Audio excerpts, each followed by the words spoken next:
Magandang araw po, welcome po sa aking channel, Love9 TV.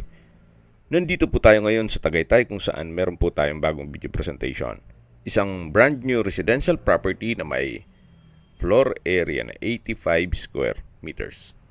Ito po ay 2-story, may 3 bedrooms, 2 toilet and bath, may formal kitchen, carport, service area, then dirty kitchen.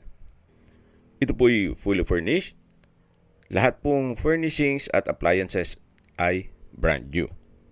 Customized na rin po ang window and screen door.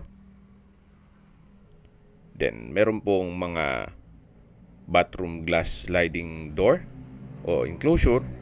Nandito na po tayo sa living area kung saan complete na rin po ang kagamitan.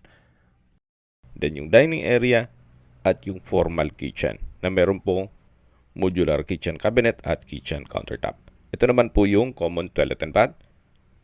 May shower enclosure, hand wash basin, water closet with bidet, at vanity mirror. Then dito na po tayo sa hagdan. Samahan niyo po ako, akyat po tayo. At dito naman po yung mga kwarto.